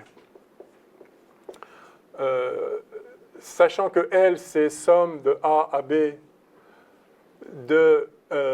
donc de racine de G, I, J, on va dire X point I, X point J de la courbe gamma. Donc tout ça dépend de gamma d lambda. On va chercher donc gamma tel que enfin, delta n égale 0. Et donc, vous voyez que ça, c'est formulé exactement de la même façon que si vous aviez ici un Lagrangien qui vaut ça, quoi. Alors, défini sur gamma, enfin, gamma, point, il faudrait définir ça dans le fibré tangent pour être propre. Mais vous voyez, et vous pourriez écrire simplement les équations de l'aire Lagrange. Vous auriez dl sur d gamma point d sur d lambda moins dl, donc gamma point i sur dl gamma i égale 0. Hein. C'est les équations de l'aire Lagrange associées au Lagrangien correspondant. D'un point de vue analogique, c'est exactement la même chose. Donc on connaît déjà les équations, enfin vous connaissez, vous savez que la solution de ça, c'est ça. La solution de la variation de ça. vous avez dit le Lagrangien est défini sur le fibre tangent, c'est ça? Oui, parce qu'en réalité, effectivement, en fait, le Lagrangien dépend de la courbe sur le fibré tangent. Donc, il faudrait l'écrire dans la carte xi x, vous vous rappelez? C'est-à-dire, en fait, la courbe, ce que vous variez, c'est la courbe, vous la montez dans le fibré tangent, puisqu'en chaque point, enfin la courbe, à chaque valeur du paramètre, il y a une certaine position, un certain point, c'est quelque part, et il y a une certaine vitesse. Et quand vous variez la courbe, vous faites varier évidemment le vecteur, enfin la vitesse aussi. C'est-à-dire la courbe gamma prime ici, qui n'est pas la même que gamma, en ce point-là, il y a maintenant une nouvelle vitesse, mais en ce point-là, alors qu'avant, il y avait une vitesse en ce point-là. Donc, vous ne pouvez pas juste varier la vitesse. Enfin, il faut varier. Ce n'est pas en un point, vous changez la vitesse, parce que vous n'y êtes plus en ce point-là, vous êtes ailleurs. Donc, c'est pour ça que pour faire les choses proprement, il faut se placer dans le fibré tangent, où vous avez... vous vous rappelez, hein, donc si vous avez fait le fibré tangent, c'est dur de le faire à plus que 2 dimensions, vous avez votre courbe que vous pouvez monter dans le fibré tangent, c'est-à-dire qu'en chaque point, vous avez le vecteur vitesse correspondant et vous allez varier la courbe dans la variété, ça va varier la courbe dans le fibré tangent. Et c'est là, en principe, et c'est là qu'il faudrait faire la variation à partir de cette carte-là. C'est un tout petit peu plus fastidieux, donc on peut faire, soit on écrit ça en faisant comme si gamma et gamma point étaient indépendants, donc on fait comme ça, d'accord ? parce que ça revient au même en fait, mais pour vraiment le montrer, parce que gamma point et gamma ne sont pas indépendants sur une courbe donnée. Mais c'est comme quand vous êtes dans l'espace des phases, en fait. Vous avez le Lagrangien qui dépend, qui est T moins V, d'accord? Et vous avez ici un demi de MV2, enfin, vous avez donc des X points carrés, quoi, ce qui correspond exactement à ça. Et puis ici, vous avez, vous avez ici du X. D'accord? Donc vous avez les vitesses et les X. Et vous variez comme si les X points étaient indépendants des X. Et en fait, les X points, ils ne sont pas indépendants des X, évidemment. Si vous avez un certain X, vous avez le X point qui va avec. Mais ce qu'il y a, c'est que vous êtes en fait dans l'espace des phases et vous faites une variation dans l'espace des phases. Et là, c'est pareil, en fait. Si vous voulez, le fibré tangent, il correspond à l'espace des phases, puisqu'il y a des positions et les vecteurs en chaque point. Donc, c'est ça, mathématiquement, ce qu'il y a derrière. Oui? On avait une question sur la longueur stationnaire. En fait, j'ai l'impression que la géodésique, ça peut être que la petite tension entre les deux points. Parce que si L, c'est une grande L positive, du coup, elle fait diverger. Et si je fais un tour autour de la sphère, ça diverge. Oui. Le delta L égale 0, ça peut que être un minimum. Ça peut que être la distance la plus... C'est localement le minimum. Bah, enfin, cette distance-là, c'est la plus courte que vous pouvez faire pour relier les deux points. Ouais, mais du coup, l'autre, L'autre, c'est aussi un minimum local. C'est-à-dire que si vous faites une variation de celle-là, vous faites un petit écart par là, un petit écart par là, ça va être plus grande que celle-là. C'est un minimum local. et du coup, pour deux points, on peut définir plein de jeux. Pas que... Uniquement deux, là. Alors, après, vous pouvez les reparamétrer. Ouais, mais je veux dire, si je fais pas... Oui, vous pouvez aussi faire plusieurs tours, vous avez raison. Vous avez raison. Mais pas forcément comme ça. Si je fais... Ah ben non, non, non, ça, c'est pas une géodésique, ça. Parce que je la déforme un peu, à la place de celle-là, je fais ça. Ah, elle est plus courte, celle-là. Et celle-là, elle est plus longue. Et c'est pas du tout stationnaire. Hein. Non, non, non. Ah, non, non, ça, c'est pas une géodésique, ça. Non, non, non. Ok, alors, il reste 2 minutes en principe avant la pause, mais je voulais quand même... Je voudrais vous montrer cette équation géodésique. Je voudrais la démontrer parce qu'il apparaît un truc... On se donne 10 minutes. Ça les vaut, je pense que ça les vaut vraiment. Enfin, oui, ça les vaut parce qu'il y a un résultat à la clé qui est magnifique. Alors je pourrais vous le donner, mais je trouve que c'est mieux de le voir. Simplement, c'est toujours un peu dangereux de faire ce genre de démonstration directement au tableau. Alors, troisièmement, équation géodésique.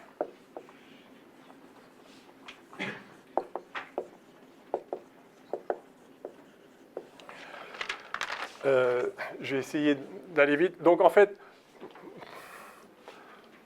plutôt que passer par là, je vais directement varier ça. Donc, je vais faire un delta L de gamma. Donc, je varie, on est d'accord, je varie la courbe. Donc, ce que je varie, c'est des delta xi. Delta xi de lambda. Hein. Alors, vous avez déjà fait un peu de calcul variationnel, je pense que vous voyez comment ça se passe. Donc, en fait, ça se passe comme une dérivée, grosso modo. Donc, je fais la variation de ce truc-là. J'ai la dérivée de ça. La dérivée de la racine, c'est 1 sur 2 fois la racine. Et puis après, la dérivée de chacun des trucs au-dessus. Hein. Donc, en fait, ça fait somme.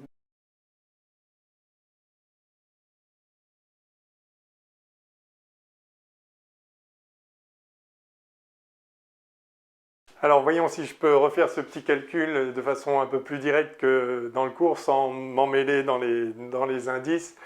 Donc, j'ai pris un peu d'avance. Le tableau est petit, donc je n'ai pas pu tout écrire. Mais l'idée est donc d'effectuer une variation de la longueur d'une certaine courbe gamma et de voir comment s'écrit donc l'équation de la géodésique, c'est-à-dire quelle doit être l'équation de la courbe dans une certaine carte x pour que cette courbe la longueur de cette courbe soit extrémale. Et donc la longueur s'écrit comme ça, la racine de la vitesse au carré, si on veut, fois le paramètre. Et donc la variation de la longueur pour une variation delta x, xk, donc, qui décrit dans la carte x les coordonnées du point gamma de lambda, donc tout ça dépend de lambda bien sûr. Au point gamma de lambda de la courbe, on prend une petite variation, enfin, comme c'est habituel quand on fait un calcul variationnel. Donc c'est la variation de cette longueur. Donc pour une petite variation delta x, donc il s'agit simplement en fait de faire la dérivée de cette chose-là. Enfin, la variation se comporte comme une dérivée. Donc la variation de la racine, c'est 1 sur 2 fois la racine en question. Et puis après, donc la dérivée intérieure de ce qu'il y a sous la racine. Donc il y a 3 termes.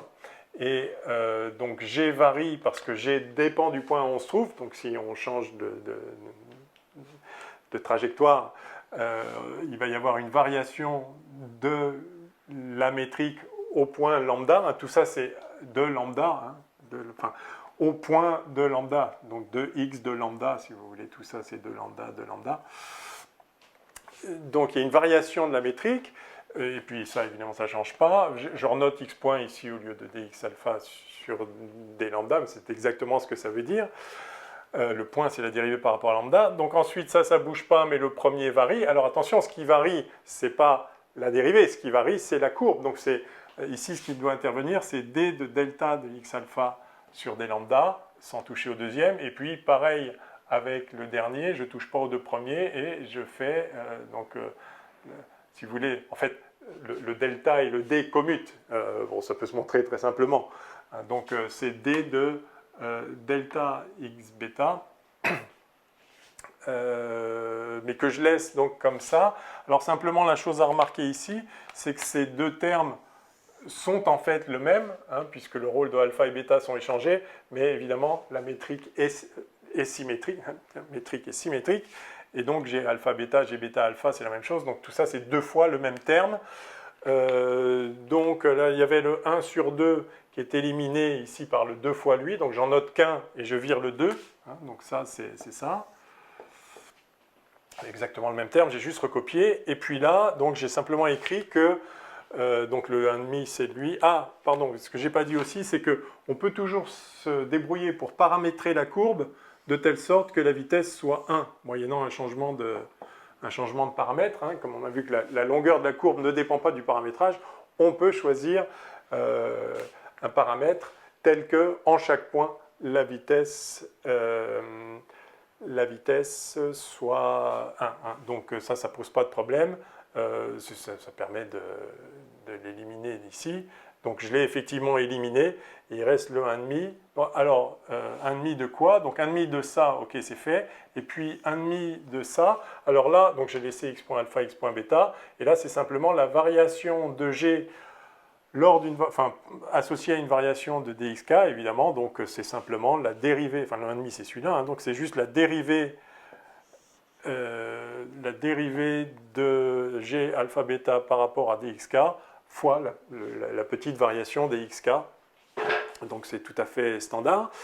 Et ensuite, alors pour passer de là à là, le point clé, c'est simplement de faire une intégration par partie, comme c'est courant, enfin comme on fait toujours pour obtenir aussi les équations de l'aire Lagrange lorsqu'on applique le principe variationnel sur un Lagrangien, puisque c'est exactement ce qui se passe ici. Vous pouvez considérer que ça c'est un Lagrangien et que ça c'est le temps, et vous avez exactement un principe variationnel. Et donc, l'idée c'est que là vous avez ici une certaine fonction u fois dv sur d lambda, et la fonction v étant celle-ci. Et on la remplace par donc la somme de u dv, c'est uv moins la somme de v du. Comme toujours, c'est l'intégration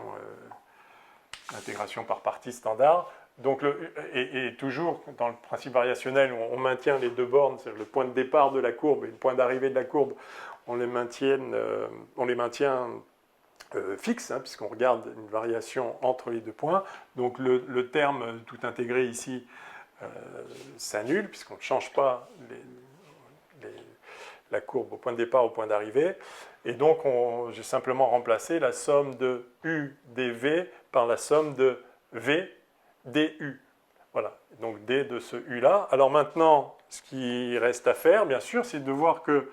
Alors, ce que je vais faire, c'est que je vais faire sortir le même delta K partout. Je vais mettre le delta K en facteur, et après, l'idée, c'est de dire que la longueur doit être stationnaire, donc le delta doit être égal à 0, et donc, quelle que soit la variation de la courbe qu'on utilise, donc je vais mettre delta K en facteur, et donc le terme en facteur du delta K devra être égal à 0 pour que l'intégrale soit nulle, quel que soit le delta K. C'est ce qu'on fait toujours, habituellement. Et du coup, je vais changer ici l'indice bêta en K. Donc, c'est évidemment un indice muet, hein, on somme sur l'indice bêta ici, donc voilà, maintenant on somme sur l'indice K, qu'à cela ne tienne, mais ça va me permettre de mettre en facteur ici le delta K. Et donc, je réécris simplement somme de A à B de D lambda, de 1 demi de, alors, D rond de G alpha bêta sur D rond K, x point alpha, x point bêta. Et puis, donc je laisse le delta K que je vais mettre en facteur, et moins, alors,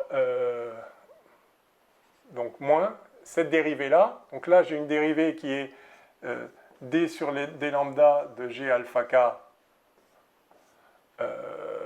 et donc,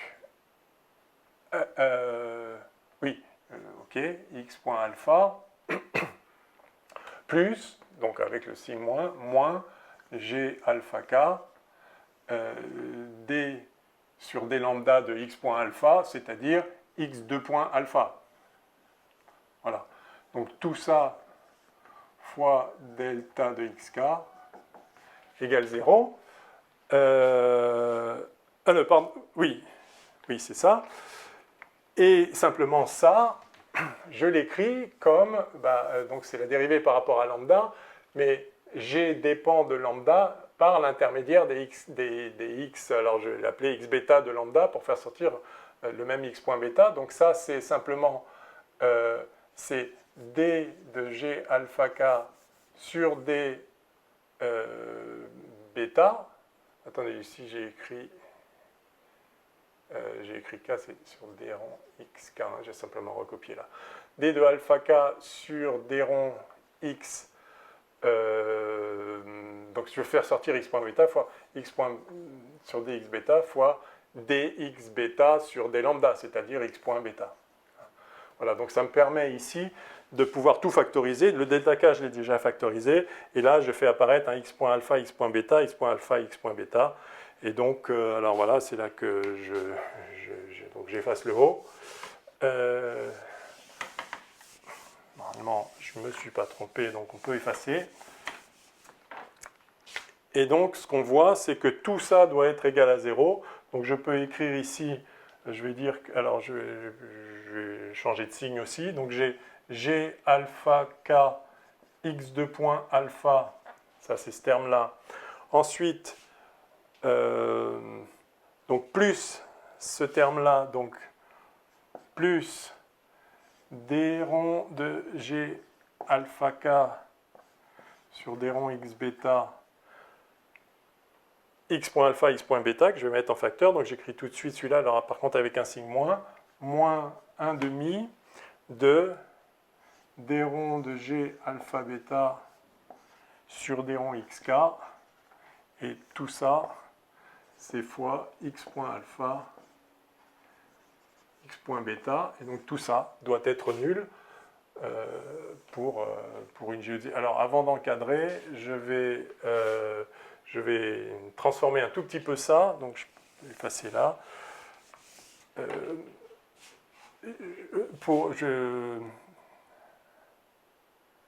Oui, j'aurais pu le faire avant d'intervertir là, mais ce que vous voyez ici, c'est que alpha et bêta, ici, jouent des rôles symétriques. Hein, donc comme je somme sur alpha et que je somme sur bêta, je pourrais tout aussi bien écrire ça comme des ronds de G bêta K sur des ronds x bêta, sur des ronds x alpha. Hein, c'est-à-dire là, c'est des indices muets, donc j'inverse l'ordre là, Évidemment, il faut que ça commute ici, mais ça commute à l'évidence, parce que c'est le même objet, x.alpha, x.bêta. Donc ceci est vrai, mais en fait, je vais faire mieux que ça pour faire sortir le 1,5 en facteur. Je vais mettre, et faire sortir bien la symétrie de la chose, puisque ça, c'est égal à ça, chacun est égal à la moitié de la somme des deux. Donc ceci, en fait, est égal à 1 demi de lui-même sur dx bêta, plus 1 demi de celui-là qui a l'air d'être un autre, mais c'est le même. Hein. Donc ceci, c'est bien égal à 1 demi de lui-même plus 1 demi de lui-même. C'est juste une écriture plus conventionnelle, enfin aussi plus symétrique. Ça permet donc de réécrire globalement l'équation de la géodésique comme étant donc g alpha k x de point machin plus ça moins ça fois ça égale 0. Et en fait, il est agréable, surtout pour comparer avec l'équation de la droite, de multiplier le tout par g, alors par la matrice inverse qu'on note, ce que j'ai appelé H dans le début du cours.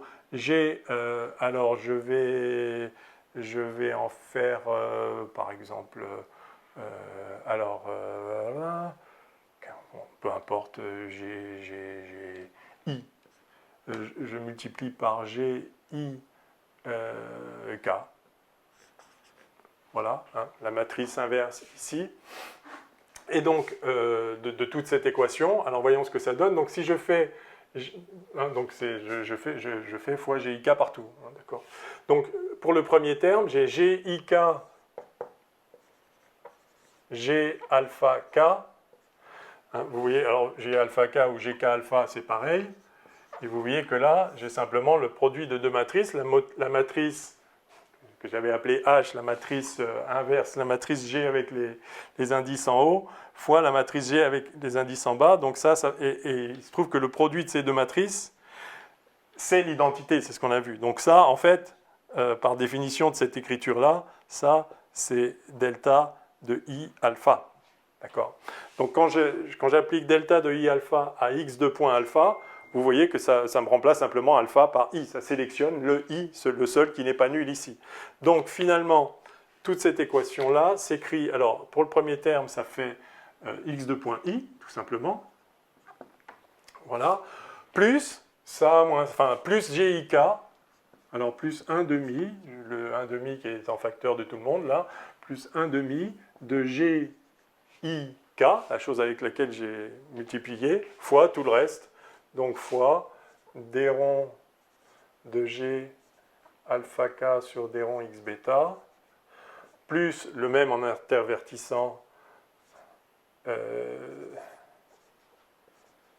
bêta et alpha. Bon, c'est pas obligé. Hein, attention, ces deux choses-là ne sont pas égales. Hein, elles sont, par contre, les sommes de ça fois x.alpha, x.bêta est la même que somme sur alpha et bêta de ça fois ça. Hein. Je ne dis pas que cet objet-là est le même que celui-là, bien évidemment. Ah, on m'appelle.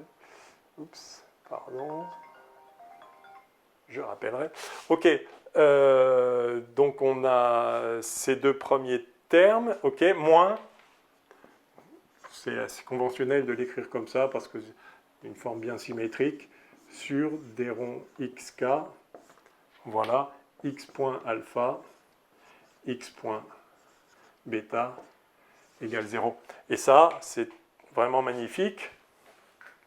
Donc, OK, voilà l'équation de la géodésique dans la carte X. Donc ça, on est bien d'accord qu'on parle ici des coordonnées de la courbe gamma qui est une géodésique, justement, au paramètre lambda. D'accord ? Et donc, voici l'équation de la géodésique. C'est tout. Alors, simplement, effectivement, on remarque que ceci est de la forme, voilà, plus une certaine grandeur qui a comme indice I en haut et en bas un alpha et un bêta, sachant que les cas s'annihilent ici, fois x.alpha, x.bêta égale 0. Et donc, comme je le commande dans la suite du cours, ceci étant l'équation d'une droite pour la connexion dans un espace dont les fonctions coefficients de la connexion dans la carte X sont ceux-là, vous voyez que une géodésique est une droite dès lors que la connexion est choisie de telle façon que les coefficients de la connexion soient donnés par ceci, et c'est ce qu'on appelle la connexion de Levi-Civita, mais j'en dis pas plus parce qu'en fait je dis dans la suite du cours, donc je m'arrête là pour les commentaires. Je voulais juste refaire ce petit calcul de façon plus directe et sans trop jongler avec les indices par rapport à ce qu'on a fait dans le cours. Voilà, donc à tout de suite dans la suite du cours. Égale 0. Voilà. Alors évidemment, j'aurais pu juste écrire ça en disant c'est ça qu'on obtient. Ça m'aurait évité toutes ces galères, on aurait gagné du temps, mais c'est bien que vous le voyez quand même. Refaites-le mieux que moi. C'est pas compliqué, je vous dis, c'est exactement ça. J'ai refait ça hier soir, ça a pris 5 minutes. C'est quelques lignes, ça commence là, ça s'arrête là. C'est juste que je suis incapable de faire ce genre de choses au tableau. Mais vous voyez qu'on a juste fait la variation de la longueur et on obtient que delta L égale 0 implique ça. Et ça, c'est extraordinaire parce que si vous regardez ça, vous voyez que l'équation de la géodésique, qui est obtenue donc en disant que la longueur de la courbe est stationnaire, c'est l'équation d'une droite dès lors que la connexion, c'est ça.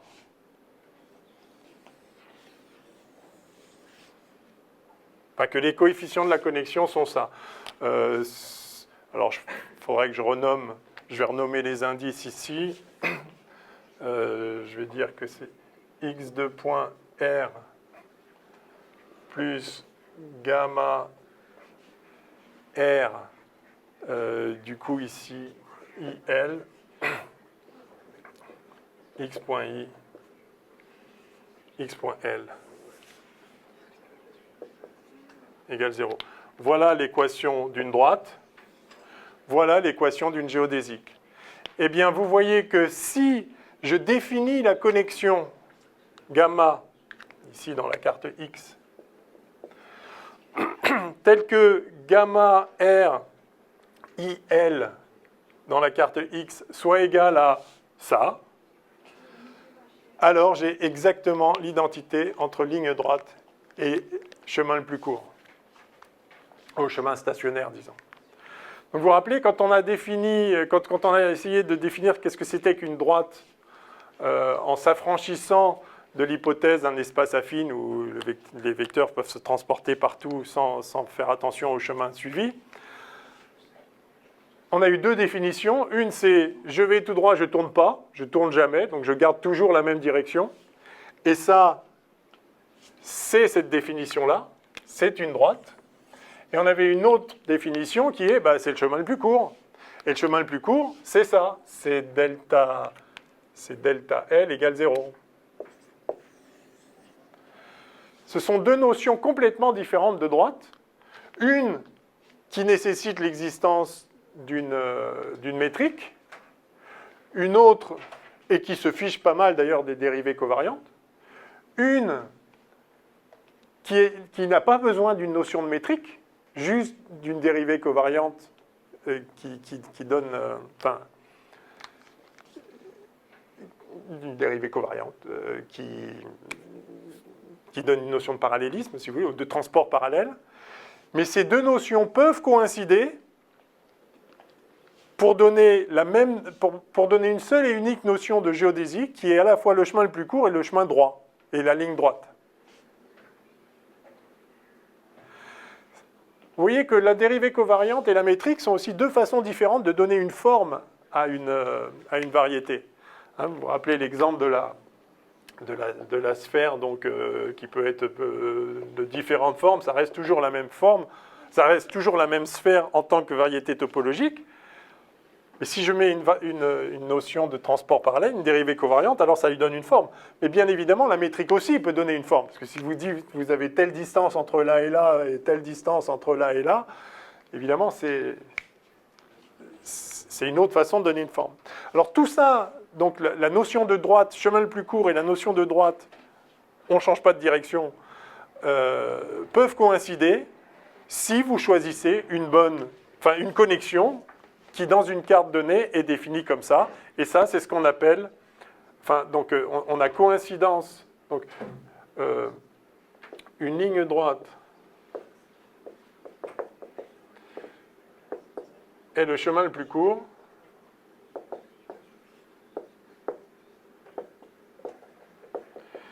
Si on choisit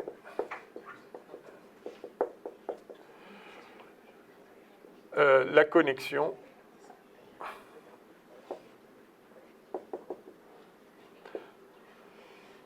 associée à la métrique de cette façon-là, deux points, cette façon-là. Donc on dit que tout ça, c'est gamma R IL. Et cette connexion-là s'appelle la connexion de Levi-Civita.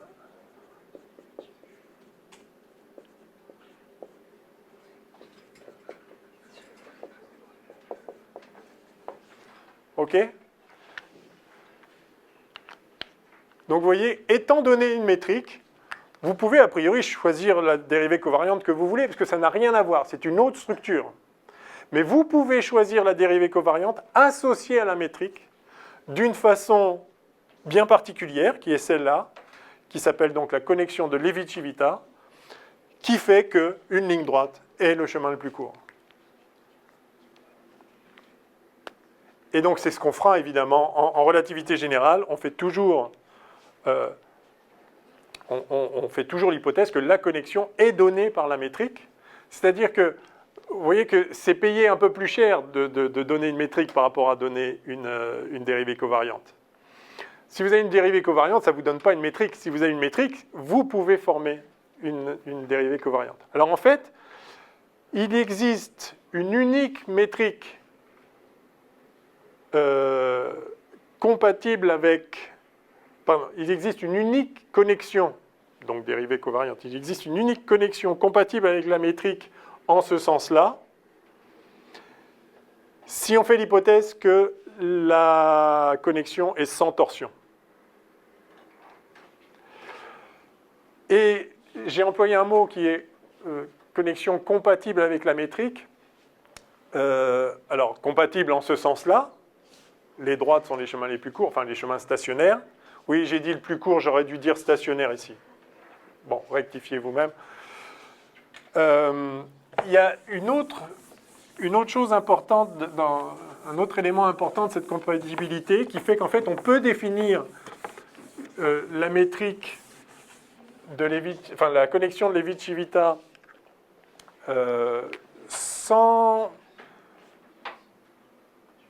sans calculer l'équation du droite et l'équation géodésique, simplement en exigeant la compatibilité que je vais noter maintenant, compatibilité entre G et nabla. Et ça, c'est l'idée que la dérivée covariante dans une certaine direction, d sur dxi, commute avec donc